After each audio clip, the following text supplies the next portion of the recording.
Commissioner Okan, could you please call the roll? Sure. Commissioner Cruz. Commissioner Eggenberger. Here. Commissioner Foster is absent. Commissioner Janowski. Here. Commissioner Okan here. Commissioner Singh is absent. Commissioner Watkins. Here. Commissioner Weber. Here. Chairwoman Zuber. Here. And we also have Patrick Sloan,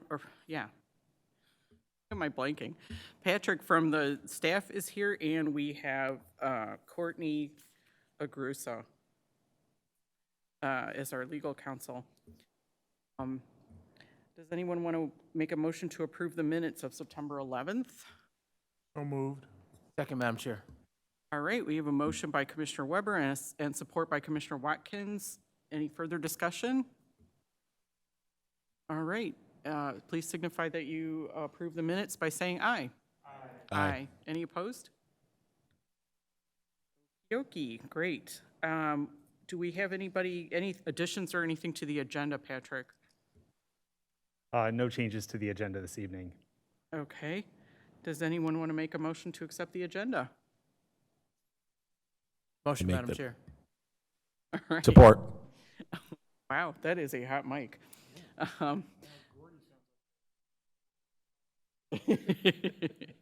We have a motion by Commissioner Watkins and support by Commissioner Janowski. Any further discussion?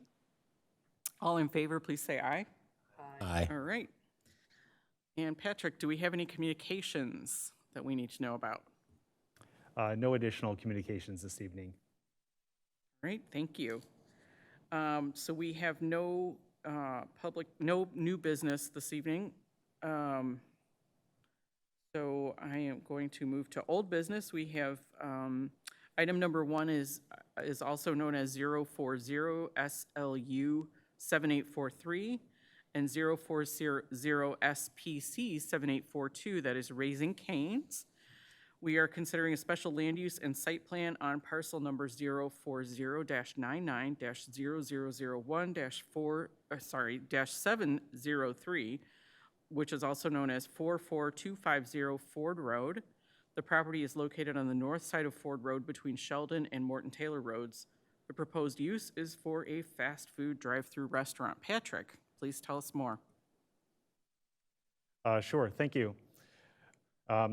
This application was on the previous Planning Commission agenda on September 11th, and the Planning Commission held a public hearing at that meeting on this application, and there were a number of elements of the application that were discussed. Namely, they were the traffic management and flow within the site, the stacking outside the site, and the parking of the facility. There were some other topics discussed, but those were the main ones. And the Planning Commission held the public hearing and held deliberations on the special land use. And after the deliberations, the Planning Commission adopted a motion to defer action on the application pending receipt of revised plans and an auxiliary traffic management plan that addressed the information noted by staff. And the applicants have since resubmitted the plans to address those items. And going through them, the first item that I'll note is the access management on the site itself. And one of the major changes and one of the topics discussed was taking the drive-through traffic and making that a left turn lane only. So as cars go through the drive-through, when they exit the drive-through, they'll only be able to turn left. And by turning left, they'll go eastbound and then northbound and exit out of the north side of the site, which is onto an internal access drive adjacent to the site.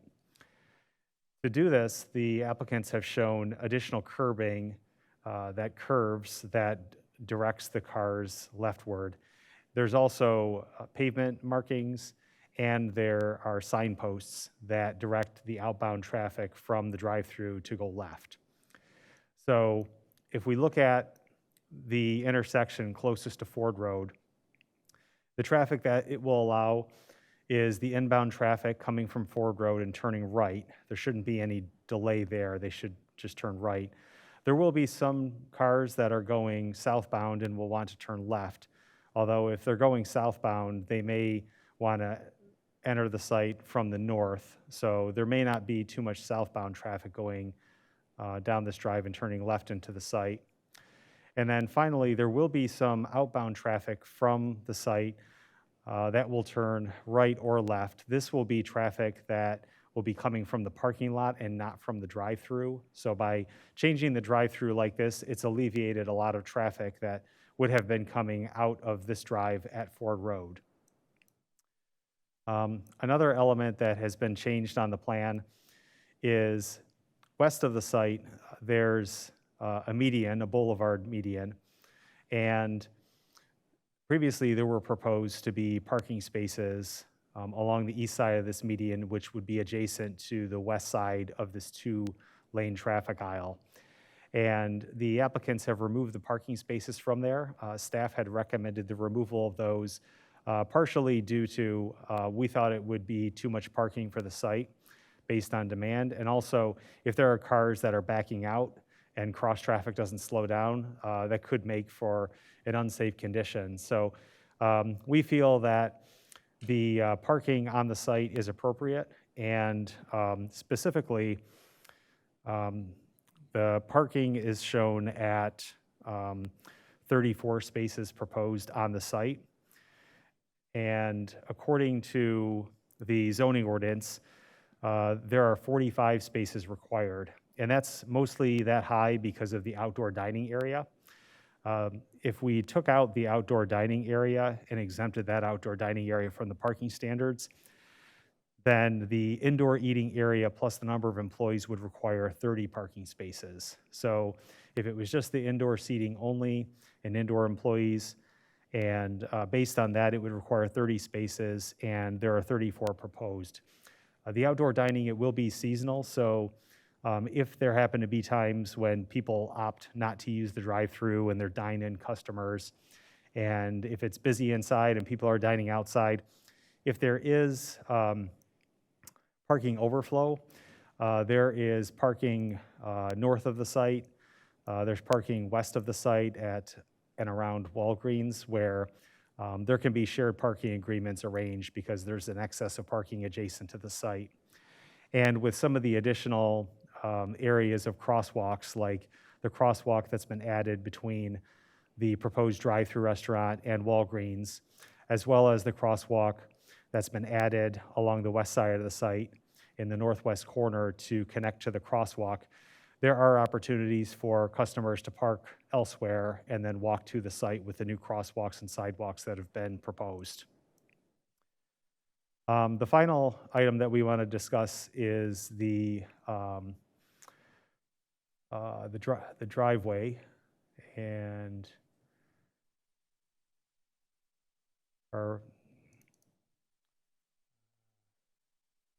actually it's the off-site queuing plan.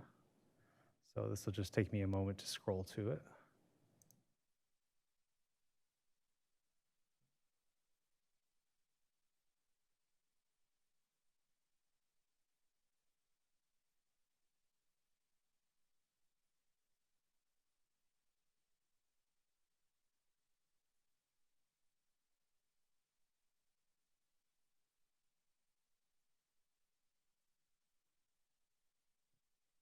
There we go.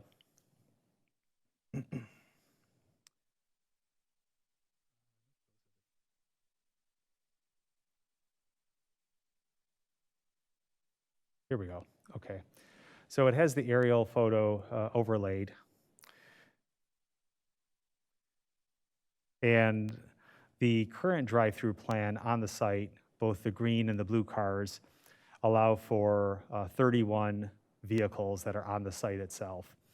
The zoning ordinance requires 10 stacking vehicles for a drive-through restaurant. And based on our previous staff report and our comments, we feel that there could be times when the drive-through demand exceeds the 10 that are required by the ordinance. The applicants have acknowledged this by having the double drive-through on the site to handle not just the concerns raised by staff, but the general demand. If the restaurant gets busy, how can they service customers more quickly? So they have the double drive-through going through the site. which is how it allows for 31 vehicles on the site. And then as an auxiliary plan, the cars to the west that are red here, there are 18 cars, and those are north of the Walgreens. And these cars occupy a driving lane of a parking area that's seldom parked. So I don't think that having two rows of cars stacked here will impact demand, because rarely, if ever, are there cars parked in this area. It's not adjacent to a business, it's not convenient, and there's never a parking shortage in this shopping center. On top of that, going northwest, there's a row of an additional 18 cars that go from north of the drive at Sheldon, across from the Kohl's, and it goes north from this drive to south of the next drive, so the vehicles stacked here themselves don't back up a drive. And this is just south of the drive that services the south side of the IHOP. So there's an additional 18 cars that are stacked there, where altogether between the row along Sheldon and the double row north of Walgreens, there are 36 additional vehicles that could be stacked if the demand called for it. The applicants have included a management plan, which includes their staff being out there and directing cars and making sure that there's a safe flow of cars. And we've also had our public safety department look over the proposed plans and provide comments.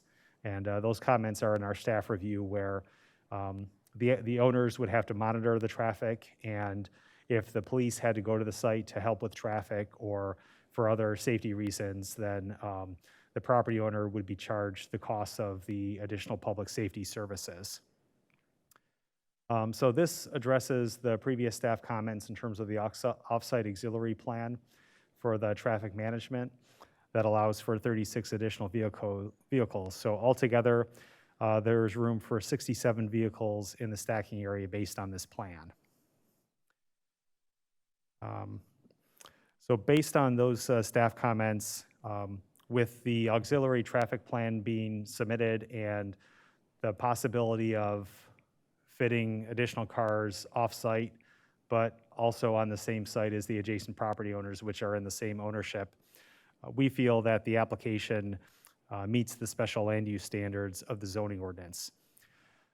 Also, the applicants have concurrently applied for site plan review.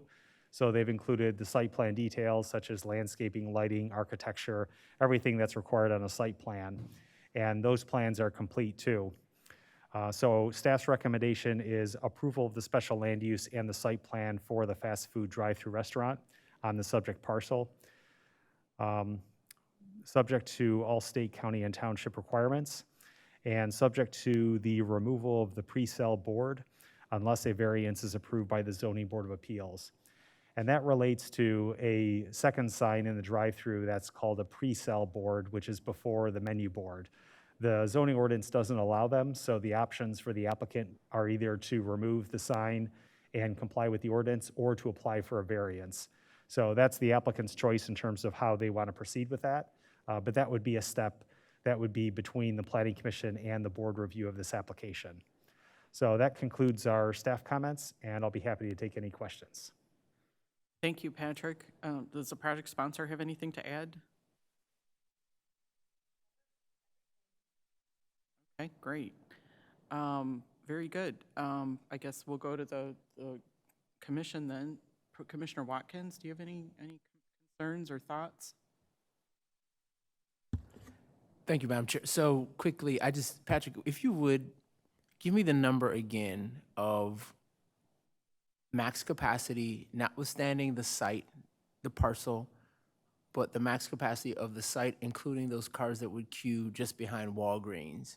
What is that number that we said was allowable, not in not needing any additional public safety help? For the drive-through stacking? Yes. So for the drive-through stacking on the site itself, the blue and green cars that are stacked here, the blue cars are the ones that are at the window and then go behind it. and then are at the end of the drive-through lane that don't interfere with the drive aisle or the parking. The green cars are a little ahead of the parking or a little ahead of the drive-through window where in some cases a customer may need to pull up and have their food walked over to them. It allows for a few extra spaces without going onto the adjacent drive. So on the site itself, between the green cars and the blue cars on this site, there are 31 cars. North of the Walgreens, there's an additional 18 cars. There's a double row of 9. And then east of Sheldon Road, there's a row of 18 cars from the north side of the drive to the south side of the next drive at Sheldon Road. So with 18 cars along Sheldon and 18 cars north of Walgreens, there's 36 extra stacking vehicles. Thank you. Commissioner Okan? No, I appreciate all the modifications you've made. Looks like you have addressed all of our comments from the last meeting. I think it's a great plan. I'll be supporting it. Commissioner Eggenberger? Yes, thank you. I was not at the last meeting, but I was able to read the minutes about it all. And Patrick, could you bring up the map that you brought up before that shows kind of the traffic pattern around?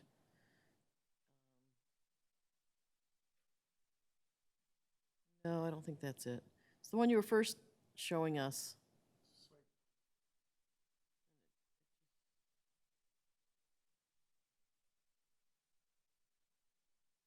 Yeah, that one.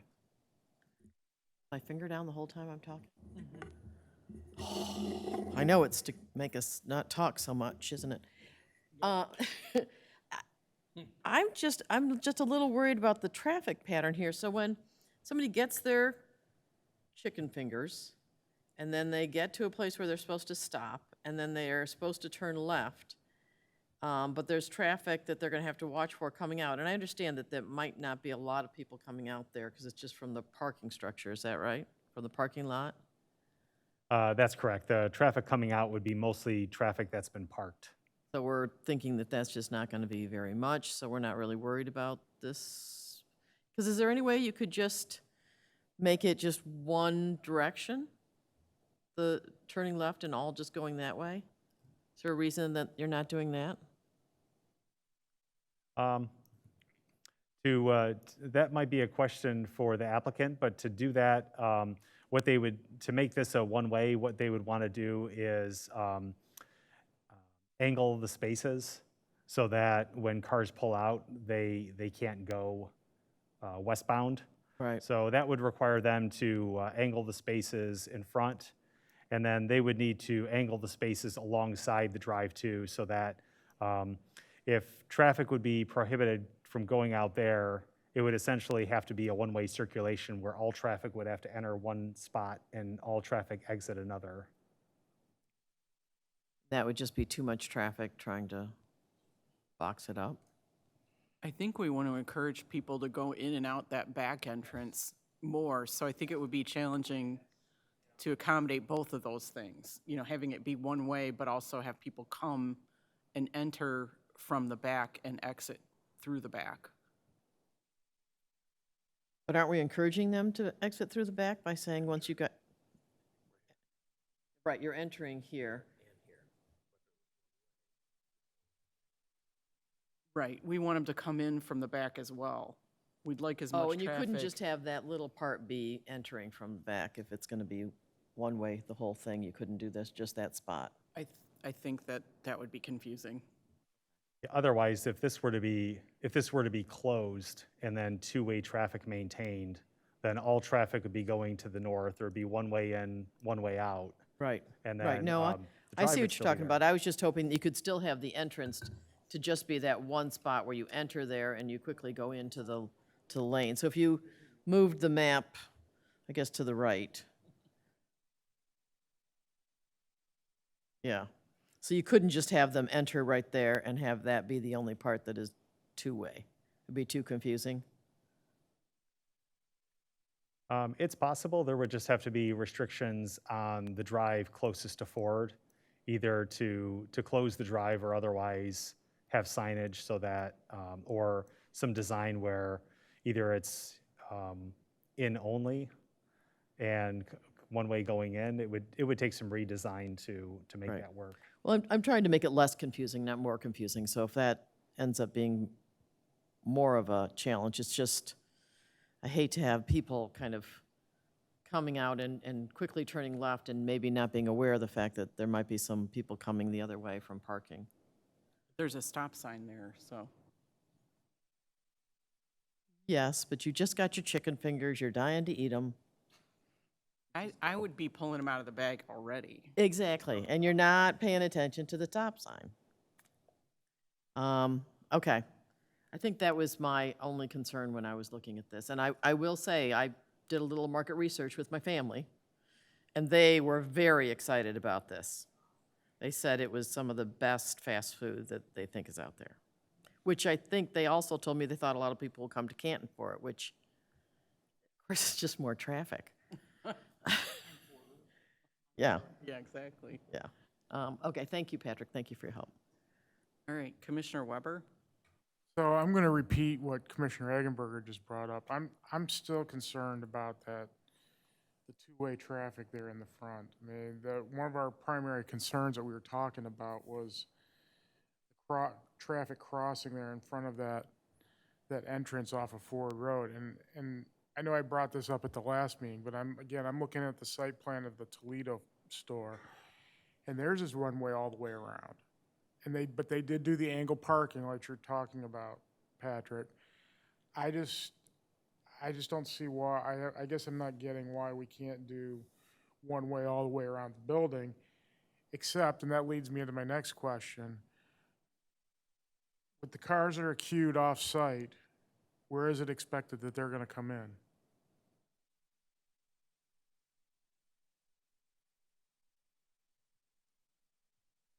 So the cars that are queued towards Walgreens back here, once traffic is cleared and they're able to go through, they'll proceed through and then they'll turn into the site from the north and then immediately get into the drive-through.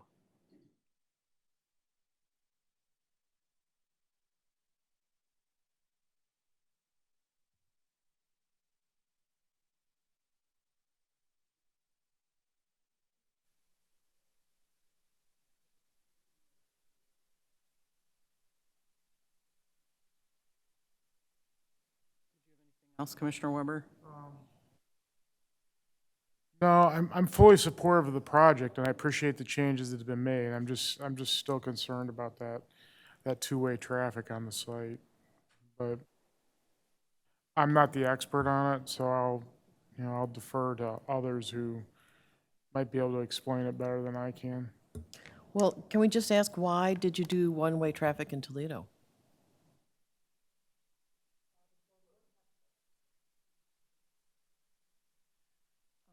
First off, just so you know, the queuing that you see, Sir, can you just tell us your name, please? Jeff Pountney, ADA Architects, 17710 Detroit Road, Lakewood, Ohio. So I know there's a lot of concern about the queuing. Just so you know, we've provided as much as possible based off of the requirements and the expected volume. However, that's what we call the honeymoon period, which is only a couple of weeks. I mean, it's new, people want to get it, so yes, there's going to be some extra traffic. But once that's over, it should fall back to the standard volume.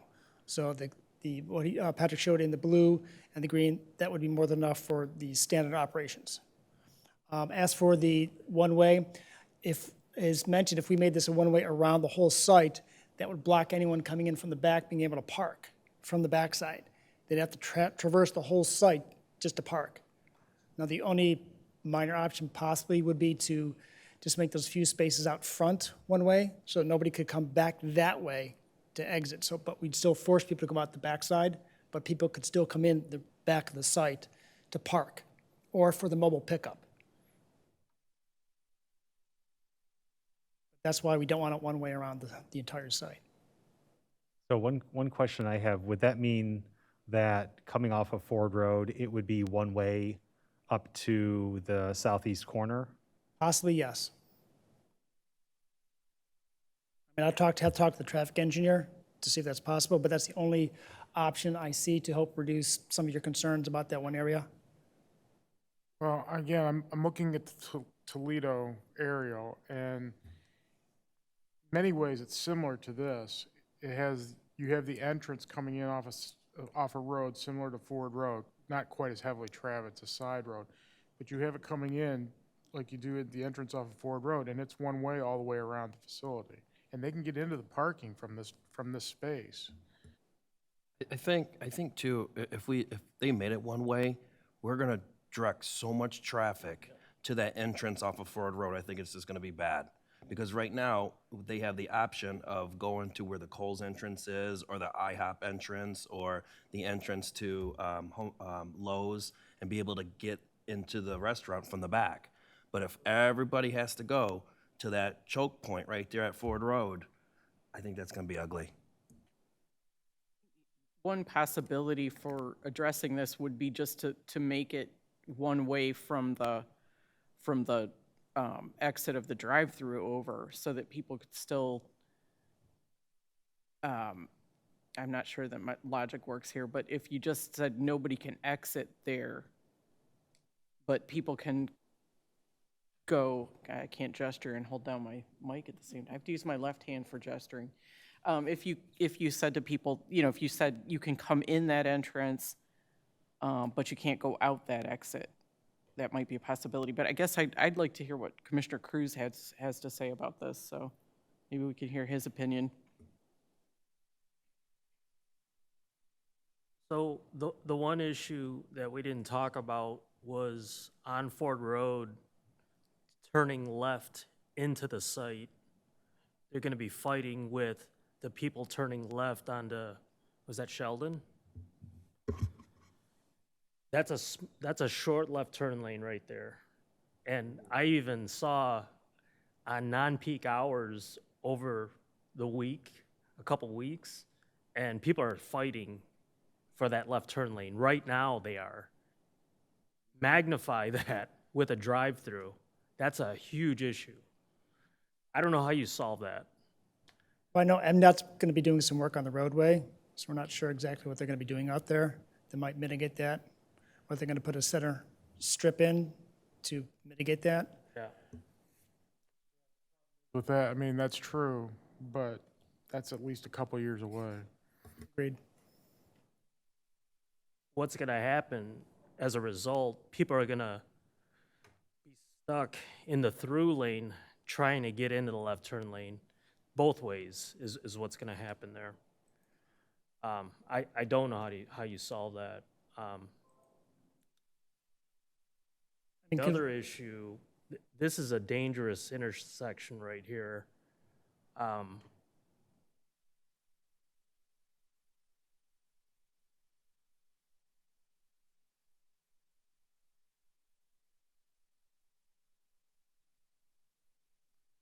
Okay, so here's the site, and here's the intersection of Ford and Sheldon. A lot of people turning left onto Sheldon. Get to the rest of the shopping center. No, turning, to go southbound, that left turn lane is filled a lot. So someone turning left into the site is gonna be battling with those cars, and they'll be stuck in the through lane trying to turn left. Yeah, I've seen a number of almost accidents there for that exact reason. Somebody will stop, and then people in the next lane over don't know that That's they're right. waiting. That's a bad accident. This is kind of an issue, similar issue, a number of the shopping centers along Ford Road.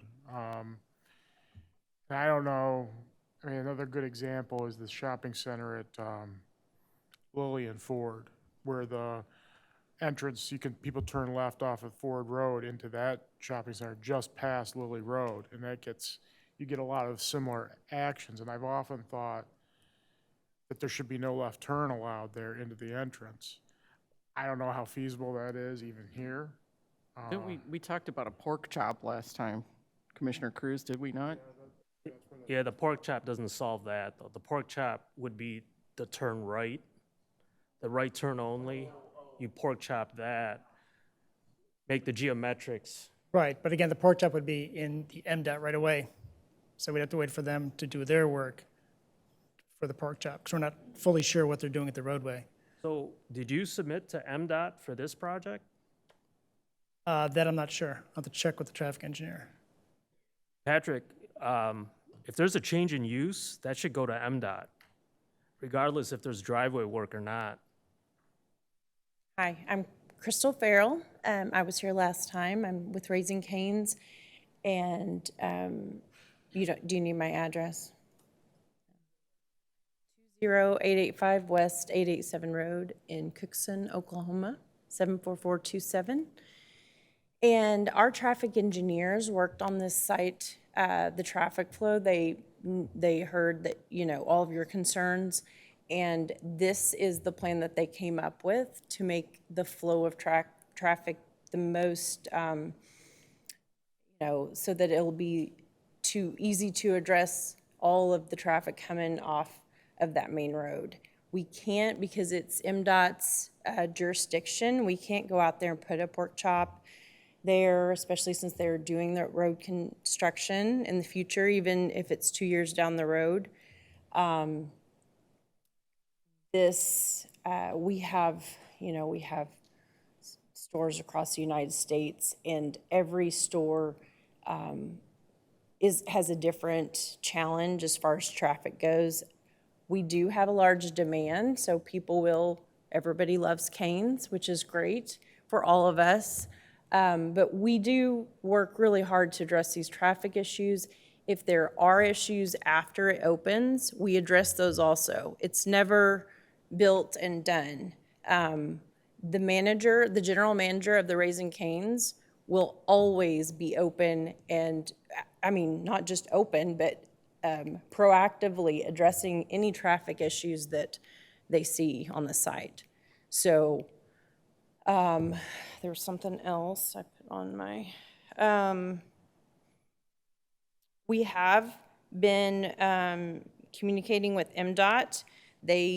As you guys know, they don't have a deadline on when they're going to start their project. So, and it's out of our jurisdiction, so we cannot do anything in their right of way. Something else I missed? And what I've included on the screen here is part of the plan submittal. The applicants had obtained information from MDOT about the boulevard designs. And I don't know if these will be final designs, but they did share that so that they could design the site to those designs. And so these green lines here, that's a prospective turning loon, a truck turning loon, which goes into the site quite a bit. There's a series of sites along Ford Road that loons are proposed. And again, they're not final designs, but there are some designs that MDOT did share with the applicants so that they could design their site accordingly. One more thing I would like to add, when there are traffic issues around our stores, it's mostly when during our honeymoon period when they open, Raising Cane's will hire police officers or traffic control that can come out there and direct traffic to make sure that there aren't issues. We don't ever want there to be traffic issues, and it will bring in a lot of people during our honeymoon phase.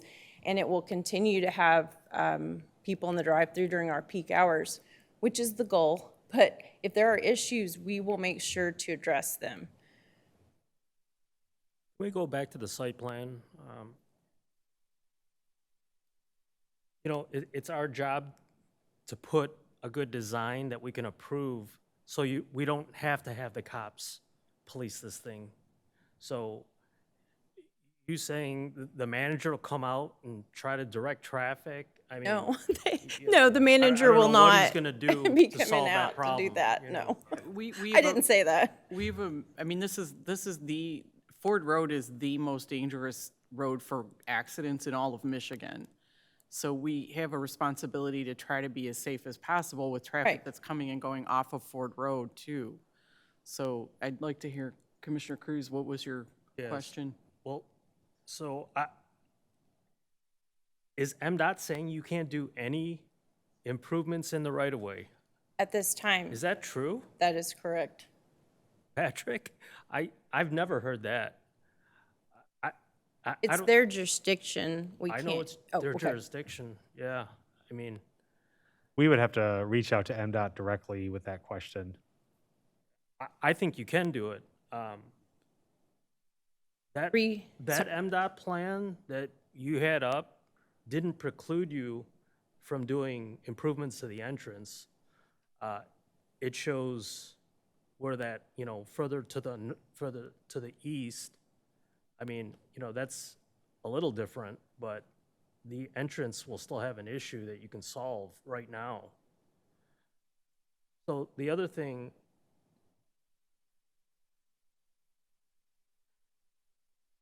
I like the one-way, based on your Toledo.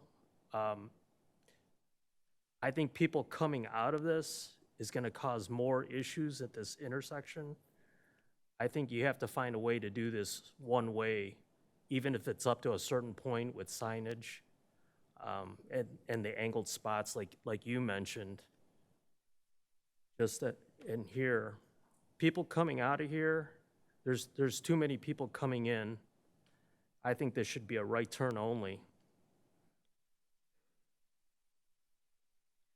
And another thing with this stop, I get what you're trying to do, and that is what you want people to do, is turn left out of the drive-through. I can make that right very easily. And what are you gonna do? Is the police gonna pull me over? I don't think so. So, I mean, Yeah, there's only so much we can do. We curb, you see how I we get it, I adjusted the get it. curb. So we're and it's a better design we're for it. directing them in that way, but you're right. If somebody hops the curb and takes a right, there's no, just in every situation. But making that a one-way in solves that issue. Our traffic analyst looked at this in every way, and they did take into consideration that you guys like the Toledo, Ohio flow of traffic, but because of all the variations that we have here, it is not like the Toledo site. It doesn't have all the issues or challenges. And so it's Lanes, it's our 25 traffic feet. engineers that have developed this plan. If you guys don't want to approve it, we can go back and look at trying to do something differently, but we also want to make sure that everything flows really easily so people will come and eat at Raising Cane's. We don't want to make it to where people go and say, that was just a traffic nightmare, we're not going back. We never want that to happen. So we're trying to make it flow as easily as possible. I just reviewed a Chick-fil-A that had one way up to a certain point in Taylor. Same thing, and it worked. So I think if you do one way up to a certain point with angled spots just here, they could still come in. I think that's a better design, and it's a safer design for this intersection. Commissioner Cruz, I want to just, what's your, are you a traffic engineer? I just want to put that on the record, like what you're, because I know you do this, you're a civil engineer and you do traffic. So I just want you to know who you're talking to, just so you know. We go. And I am not, so I know. apologize. You had an engineer here before. You guys, he would have been here, but his baby girl's due any day now, and he could not make the trip. I apologize. Can we go to the northeast entrance? So the other concern is you have all those cars queuing up. They're gonna be battling to get in that drive-through from the people coming the other way.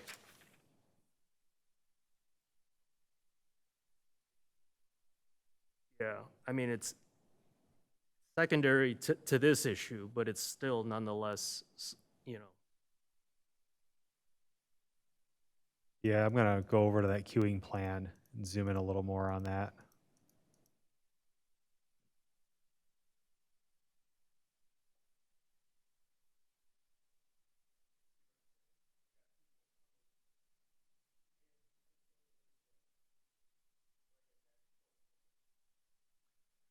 Yeah, looking at this, I think what would have to happen with the traffic management is that if there are cars backed up beyond the site itself, and then cars are parked where the red cars are, just by looking at it, our thought is that from their staff standpoint, they would need someone here from their staff, that if a car enters and tries to get in the drive-through, they would have to be waved or flagged to the parking lot. And they would have to make sure that their staff is only taking cars from the queued up line that's north of Walgreens. So that would be an operations thing. They would have to make sure that any car that's coming in here to take a left, that they're going into park and not to go into the stacking and jump the line. Agreed, Patrick. I think that's probably the only way, if it starts to queue up, in that someone from your staff would have to come out and direct traffic. It's not the end of the world. Chick-fil-A does it.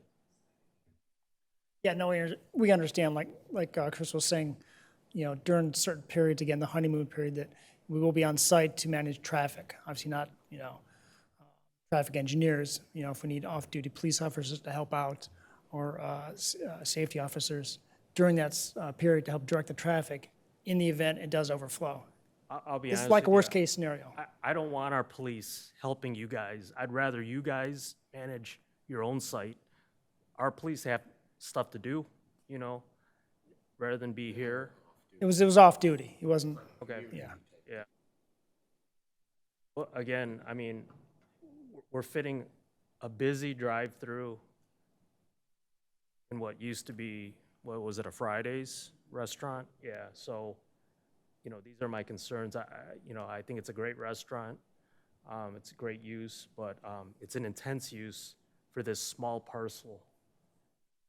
I think a one-way at this entrance would be a lot better and safer, and someone in agreement with your staff to police, that northeast corner.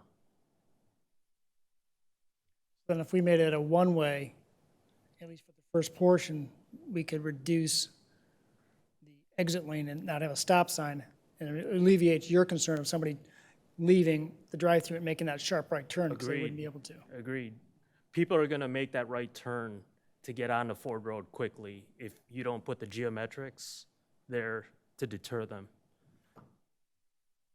People may still do it, but at least you have to jump a Make it as curb. difficult as possible for them. Exactly. Okay. I think it's a better design. It's a safer design.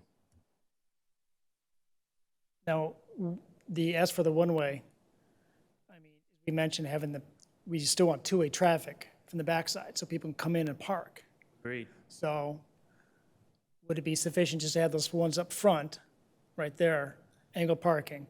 But That's what then I the other think. one's for a mobile pickup, because again, people, mobile pickup's very popular. We want them to be able to come in, park, get their food, and then they can leave. So, But they have to know that they can't go this way. That's the challenge, that they can't go out, that they have to go north.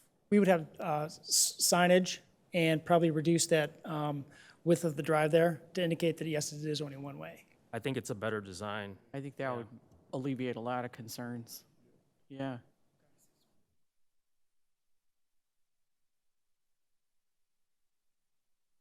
Anything else, Commissioner Cruz? That's all I got. Commissioner Janowski? Okay. I got one other question, Mr. Chairman. The pre-order board that you're talking about, Patrick,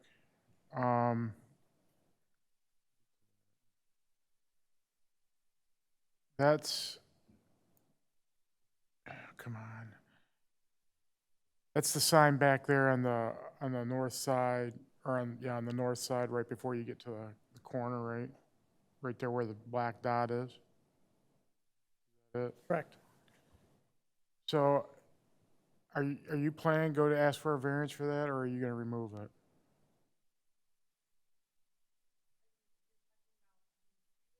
Yeah. Okay.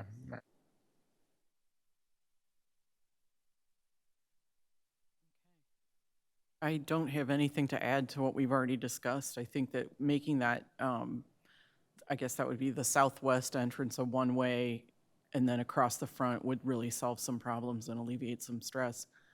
Other than that, I think this is great. I don't know if we want to make a motion to see another version of it, or if we want to approve it with conditions.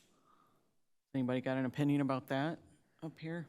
What would be their next steps going to the board after this, Patrick? Correct. What would happen is if the applicants apply for a variance, what we would prefer is that they apply for the variance and go to the Zoning Board of Appeals and obtain an outcome on that application before they go to the Board of Trustees. That way, when the Board of Trustees reviews the plan, they know that the Planning Commission has finished, the ZBA has finished, and what's in front of them is in fact the final version of what's to be approved.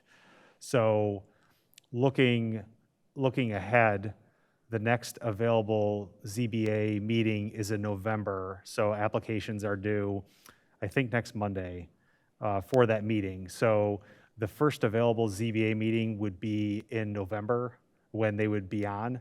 So the board wouldn't see this until late November at the earliest. So if this were deferred to the November Planning Commission meeting, they could apply for the variance in the meantime and still not be behind any schedules at getting to the board. That's what I was getting at, is I don't want to bog them down in terms of process. If it's worthwhile to approve it with conditions to keep them moving along, that's fine, but if there's time for them to make the revisions and come back before us, that's fine too, I guess. So Patrick, there's special land use and site plan tonight, right? That's correct. So it would delay the process if you approve the special land use and deferred the site plan, they'd still incur a delay?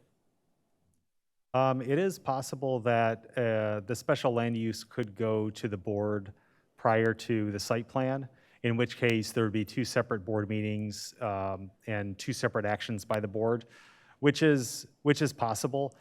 But I think at the rate that we're going with these applications, the plan is complete enough to be considered for site plan review. So I think it helps keeping them together unless for some reason the applicant wanted to proceed with special land use sooner with the board, in which case, in some cases, the board reviews a special land use application before a variance is concluded because they know that they'll see the site plan again at some point.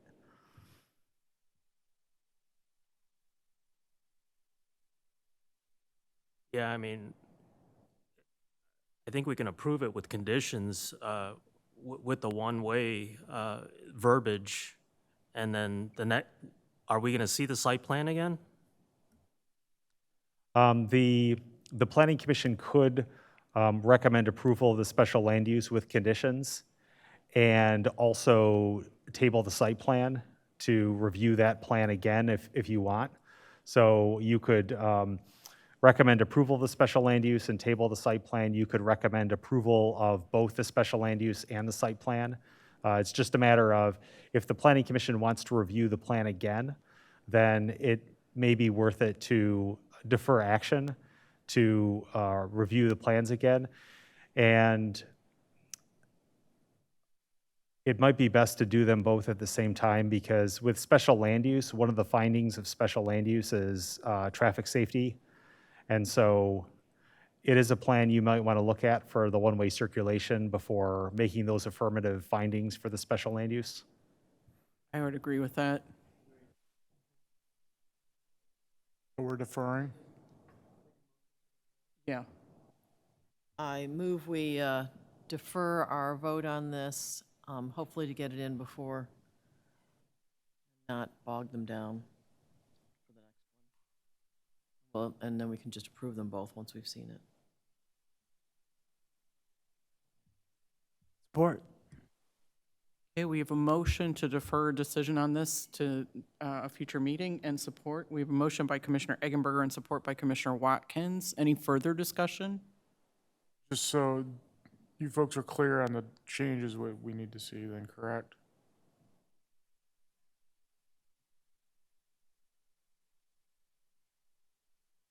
Yes, and if you did decide to approve with conditions of the one-way, we could move along quicker, and we could actually do the one-way throughout the site, and then just be 30 days ahead of opening. Actually, according to what Patrick said, you wouldn't be any further ahead because you Oh, still I have to, wouldn't? because you still have to go get that variance. They'll have to come back.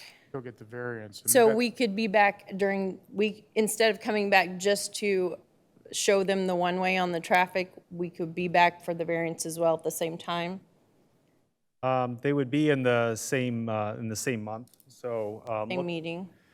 Looking ahead at the calendar, the next Planning Commission meeting is November 6th, and the next available Zoning Board of Appeals meeting is on November 9th. So with two separate bodies, two separate meetings, the cutoff date for applications for the variance is next Monday, the October 9th.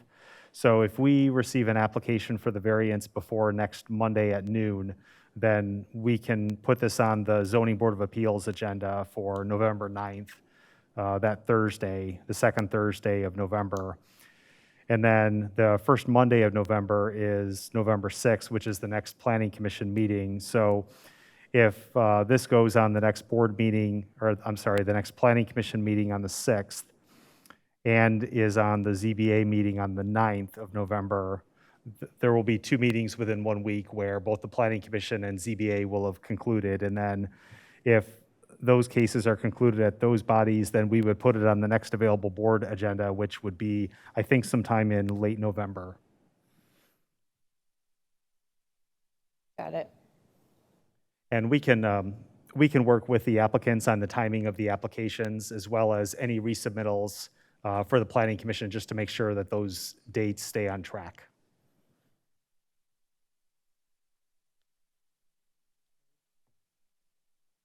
Okay, so- Just so you know, we brought up the same issue at the last meeting,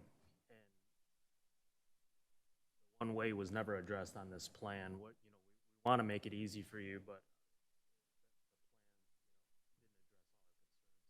Right, okay. Well, I'll let our traffic engineers know that, and that you only will approve it with the one-way, and we will see what they say. Okay. We have a motion and support, so we need to call the vote. Alan, would you please call the vote? Sure. Commissioner Cruz, so it's yes to defer? Yes. Commissioner Eggenberger, Yes. Commissioner Janowski, Yes. Commissioner Okan, no. Commissioner Watkins, Yes. Commissioner Weber, Yes. Chairwoman Zuber. Yes. All right, so we are deferring our decision to next month. Thank you very much.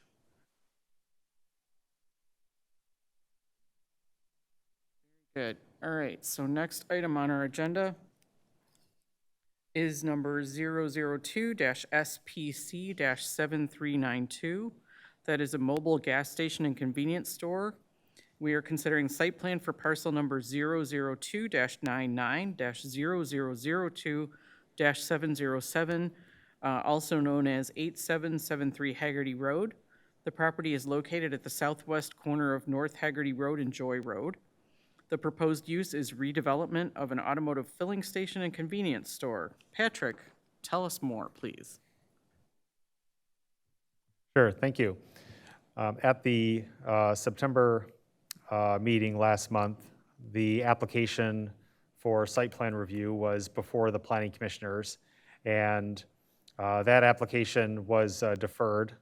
And there were a number of items in the staff report that we noted where additional information was required. Prior to the meeting on September 11, the Planning Commission reviewed the special land use application on July 10th and recommended approval with conditions of that special land use. After the Planning Commission recommended approval of the special land use, the applicant had modified the plans by removing the proposed 6,000 square foot convenience store building and instead proposing to construct an addition to the existing convenience store, resulting in a smaller building. As a result of those changes, the site plan changed, the loading area, the dumpster location had changed, and overall, the layout of the plan was workable, but at the September meeting, there were still a number of things that we noted where more information was needed prior to a staff recommendation of approval. The Planning Commission reviewed the application at the September 11 meeting. It held deliberations and deferred action pending receipt of revised plans to address the Planning Commission's comments as well as staff's. So the applicant has returned with the additional information to address the concerns of the Planning Commission and staff. Also, there were 2 items that were noted where a variance application was necessary. The first is that the proposed dumpster location is in the front yard area adjacent to Old Haggerty Road. And also, with the addition to the existing building, that's technically in the front yard setback from Old Haggerty Road. So there are 2 additional areas where the applicants need to apply for variances as a result of the recent changes. The applicants have made an application to the Zoning Board of Appeals, and their application will be heard next Thursday night, October 12th, on their variance for their dumpster location and for the building addition. Some of the recent changes to the plans include some restructuring of the parking lot locations as well as the sidewalks. So if you recall, at the last meeting, one of the concerns was the location of the barrier-free spaces and the accessibility to the building. So the applicants have revised the plans to relocate the barrier-free spaces and have put a crosswalk into the parking lot, and then a ramp and a sidewalk up to the main store. So the access from the parking, especially the barrier-free parking, is more direct. The applicants have also included a sidewalk in the northern part of the site from Haggerty Road that angles into the site and into the parking lot as a way for pedestrians to access the building from that part of the road. And finally, the applicants have revised some of the layout of the building and the building elevation plans, which I'll bring up here in a moment once I find them. Some of our staff comments in the staff report note that there weren't sufficient details on the elevation plans submitted with this application to demonstrate compliance with the minimum requirement for 50% brick of the building. And so the applicants have reviewed those comments, and today they had emailed some additional information on the elevations just to give us the final percentages, because some of the previous percentages in the packet were off. And so this was emailed today from the applicants where they had recalculated the total material percentages. And so the total material comes out at 43% brick, which is less than the minimum of 50% required for commercial buildings. And along with the brick of being 43%, there's 19% limestone, 9% CMU, 11% siding, and the remainder being glass. The applicants are requesting a modification from the Planning Commission from the 50% brick requirement. With the 50% brick requirement, the zoning ordinance does state that they don't have to go to the Zoning Board of Appeals for a variance. The material modification is something that the Planning Commission can grant if the overall architecture is in keeping with good design practices and the intent of the ordinance. And speaking with the applicant today, and one of the things that they can address with the Planning Commission is that on each of the 4 facades of the building, they give separate material percentages for each side. So for the west facade along Old Haggerty, the north facade facing Joy, and the south facade facing the rear yard, all 3 of those facades have at least 51% brick. Where it gets far less than 50% is on the east facade facing Haggerty Road, where the predominant building material is glass and limestone. Between the two, there's 53%. And as a result, the brick is reduced to 27% on that side. So that pushes the total brick percentage down to 43% based on that east side elevation. So that's a new request to the Planning Commission for that modification. In the staff report, we had recommended 50% brick just based on the discrepancies in the plan when we wrote the report last week. So with new information, we can discuss it and see if it's something that warrants a modification. Other than that, that addresses most of the points since the last meeting, and we'll be happy to take any questions. Our recommendation here is a recommendation of approval with conditions. Our original motion stated that we recommend that one of the conditions be compliance with the 50% brick requirement, but with the new information and these elevations, that's something that we can discuss in more detail this evening. Thank you. Thank you, Patrick. Does the project sponsor have anything to add? Okay, thank you.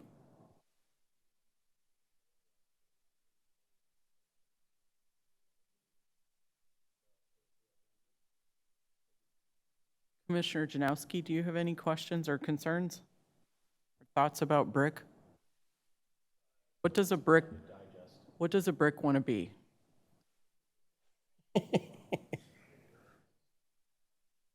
Sorry, that's a Louis Kahn quote.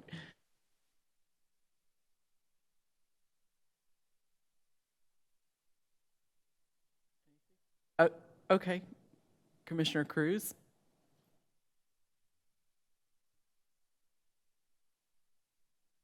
Commissioner Weber? No, I'm good, thank you. Okay. Commissioner Eggenberger? I'm fine with it also. Commissioner Okan? Yeah, I'm good. I like the exterior elevations. I know you're a little short on the brick, but I think the combination looks great. Commissioner Watkins? No questions. Yeah, I have to agree with Commissioner Okan that I don't, the lack of brick on that facade doesn't bother me because it's gonna mostly be hidden by the canopy. You know, you're not really gonna see that elevation like you will the other three. And the limestone is very nice, so, Thank you. yeah. I have no problem with this at all. I think it'll be you. certainly be an improvement. Can you commit to the prices being a gas on that? then? Didn't we to make the- that up joke to the last opening month? day. Up to the opening date, Right? until the opening date. Awesome. All right, would anyone like to make a motion?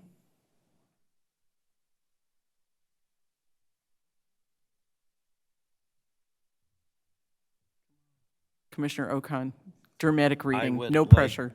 I would like to make a motion. I move to recommend approval of the site plan for the redevelopment of an automobile filling station on parcel number 002-99-0002-702, located at 8773 North Haggerty Road, including approval of landscape modifications pursuant to section 5.07 for frontage, landscape widths, and foundation landscaping, and approval of driveway spacing modifications pursuant to section 6.02 C4A1, as illustrated on the site plan, subject to all state, county, township requirements, and subject to the following conditions: obtaining variances for the front yard setback of the building from Old Haggerty Road and the location of the dumpster enclosure in a front yard.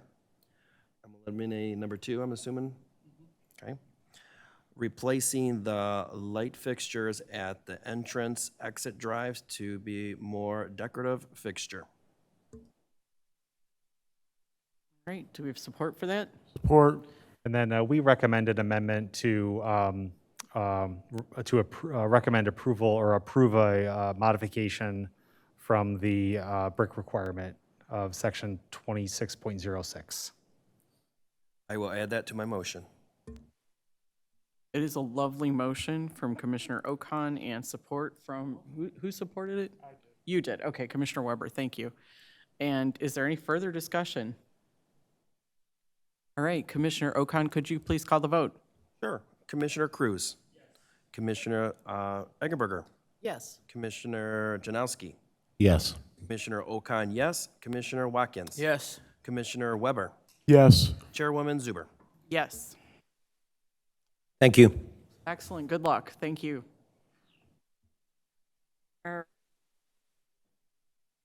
And next up on our agenda, we have no new business. After that, we have miscellaneous, discuss master plan. And Miss Erin, she's not here to tell us about all the fun things she's been doing. No, Said Zuber. Zuber.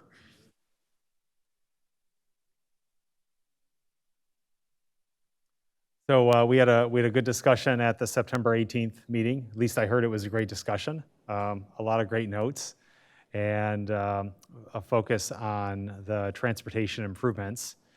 And so the Planning Commission requested additional time to review the draft goals and objectives. And so what's been included in the packet are just some draft statements on those goals and objectives. And let me just scroll down to them here. And these are just items that are presented as revisions to those goals and objectives. I think I don't know if this is the red line version, but there have been some changes there. Not a very long document, I think just a few pages there. And nothing that we really have to act on tonight because it's more of a discussion item, but it's just a follow-up from the September meeting and a precursor to the October meeting in looking at those transportation goals and objectives. Okay. Excellent. I have a feeling Erin would have had a whole lot more to say about that, but She would have, and she would have articulated it much better. So, probably, and no offense, but none taken. okay. Well, very good. Thank you very much. Anybody have any feedback on the master plan process? We can discuss it more at our meeting in a couple weeks, correct? Correct. Anybody from the public want to make any comments? Anybody from Okay. the chairs? Anybody from any chairs want to make any comments? Yes. Empty chairs. All right, excellent. There is really nothing else on our agenda then, so I'm entertaining motions to adjourn unless. Move adjournment, Madam Chair. All right. So we have a motion by Commissioner Watkins and support by Commissioner Eggenberger to adjourn, not adjourn. All in favor, please say aye. Aye. Any opposed? I didn't think so. All right, thank you.